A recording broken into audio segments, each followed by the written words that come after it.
안녕하십니까.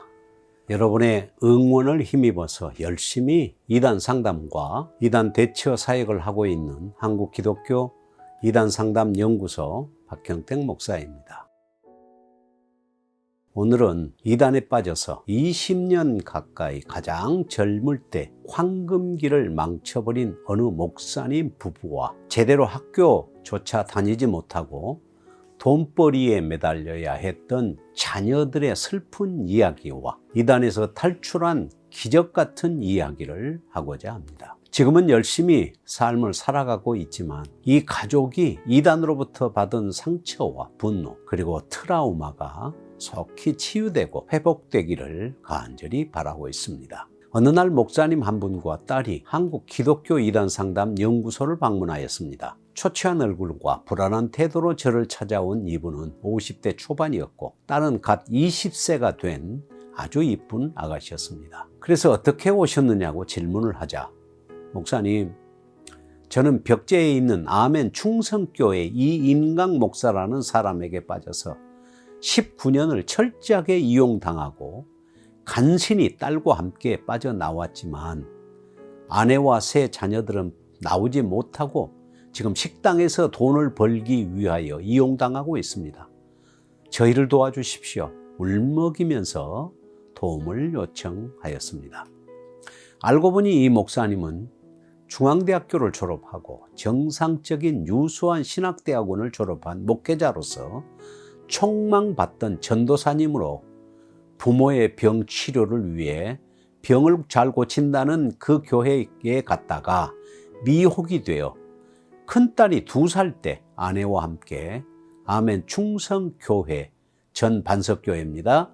이인강 목사 밑으로 들어가서 신앙생활을 하게 되었고 그곳에서 철저하게 이용당하였고 20년이 지난 후에야 더 이상 소망이 없다고 판단되어 그것을 이탈하였다고 합니다.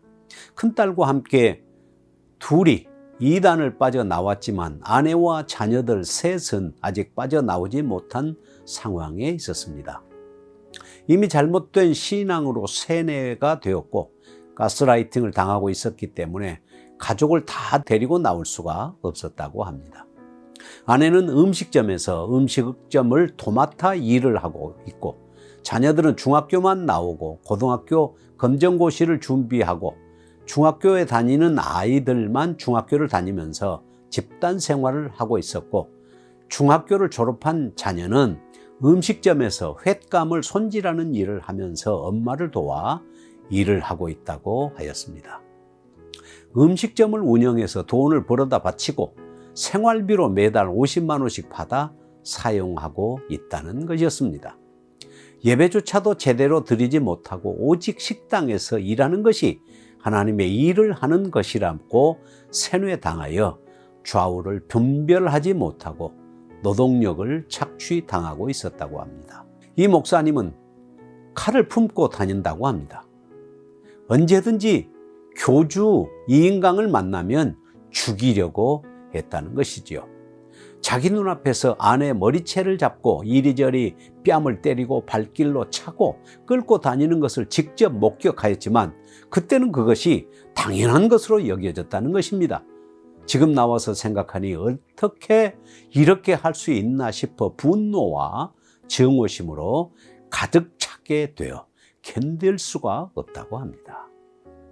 이인강은 이미 대한예수교 장로회 통합 측에서 이단 사상이 있다고 규정을 하였고요. 대한예수교 장로회 합신교단에서도 이단으로 규정을 하였습니다. 이인강은 자기가 직접 하나님의 계시를 받고 하나님의 음성을 듣는다며 자신의 말을 따르는 것이 하나님의 말씀을 따르는 것이고 자신이 시킨 대로 하는 것이 하나님께 순종하는 것이라고 주장했다는 것입니다. 그래서 집회를 하면서 자기 집회에 참석하면 하나님이 말씀하시는 꿈과 환상을 보고 하나님의 음성을 들을 수 있다고 하면서 집회에 참석을 하면 영이 열리고 성령의 불을 받는다고 선전하였다고 합니다. 전단지에는 와서 성령과 불로 세례를 받으라 하며 대대적으로 선전하고 심지어 자신을 시험을 통과한 이긴 자로 우상화하고 계시를 받은 대로 행해야 한다고 하면서 그대로 하지 않으면 구원이 취소되고 저주를 받는다고 협박을 하였다고 합니다. 그리고 어떤 사람이 받은 계시가 이 인간이 받은 계시와 다르면 그 계시는 잘못 받았다고 몰아세우고 이 인간 목사가 받은 계시대로 해야 한다고 세뇌를 시켰다고 합니다. 이스라엘 백성들이 애굽에서 종살이를 하여 죄를 속량받은 것처럼 종살이를 해야 죄를 탕감받는다며 사람들에게 종살이처럼 일을 시키며 자신의 돈벌이에 투입시켜 노동력을 착취하였다는 것입니다. 그리고 이단으로 규정된 신비주의 사역을 하면서 위험한 예언을 하고 병을 고친다고 안수를 하는데 특히 눈을 찌르는 눈안수를 자주 한다고 합니다. 이는 눈을 찌름으로 인하여 빛이 번쩍하며 고통을 느끼는데 그것이 성령의 불을 받는다고 만들었다는 것이죠. 병이 걸려도 안수를 받아서 고쳐야 한다며 병원에 가지를 못하게 하고 병원에 가면 믿음 없는 자라고 비난하는 등 피해자들의 간증이 많았다는 것입니다. 벽제에 있는 호텔을 사들여서 신도들을 집단 생활을 하게 하면서 노동력을 착취하고 인권 유린을 했다는 것입니다. 그래서 재산이 수백억 원이 된다는 확인되지 않는 소문이 돌았다는 것입니다.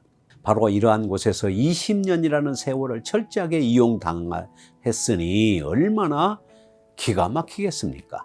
그런데 아내와 세 자녀는 나오지 못하고 있고 오히려 교주는 아내를 남편에게 보내서 남편과 싸우게 만들고 다시 돌아오도록 설득하고 협박을 계속하고 있었습니다. 이 목사님과 딸은 그 집단에서 나온 몇 분과 함께 이단 상담 연구소에서 상담을 받고 교육을 받은 후에 다시 한번 구원의 확신을 갖고 신앙을 정립하였습니다. 어느 날 이 목사님에게 연락이 왔습니다. 또 교주가 아내를 보내서 남편과 싸우려고 왔다는 것입니다. 이혼을 해야 할 것 같다고요.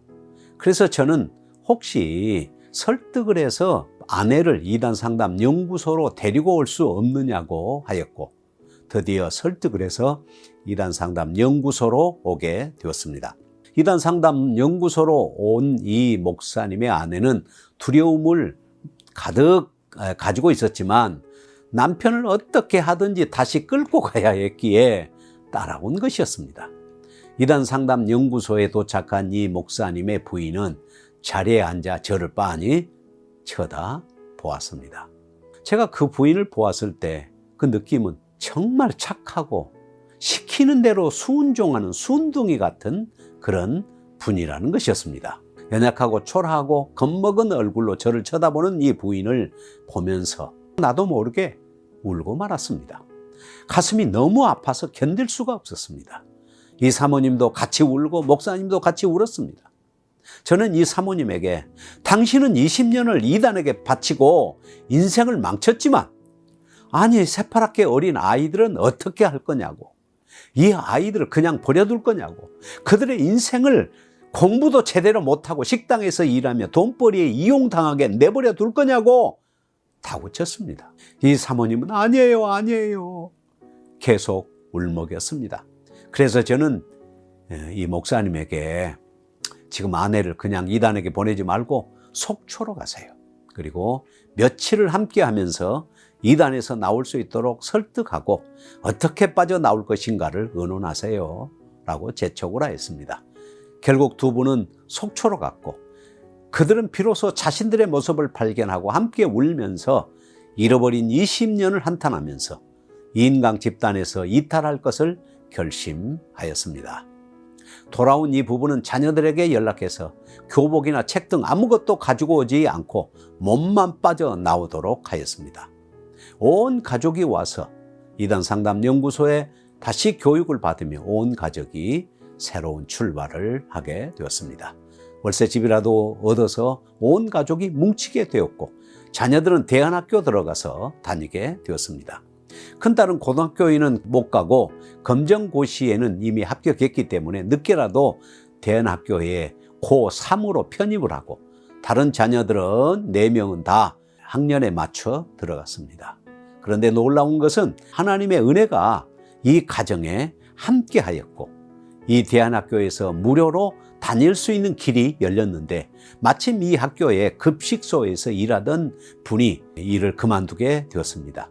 그때 바로 이 사모님이 바로 이 학교의 급식소의 정식 직원으로 채용되었기 때문입니다. 직원의 자녀들은 학비가 무료가 된 것이었습니다. 이단에 빠져 잃어버린 20년을 어떻게 보상받을 수 있겠습니까? 스스로 선택한 길이었으니 그 책임은 본인들이 질 수밖에 없습니다. 하지만 하나님은 이 가정을 버리지 않으시고 많은 은혜를 베푸시는 소식을 듣고 있습니다.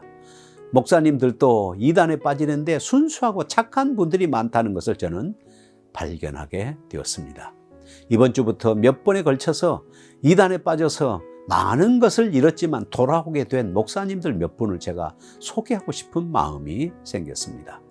제가 만난 이분들은 정말 귀한 분들이었습니다. 감사합니다. 오늘은 여기서 마치겠습니다.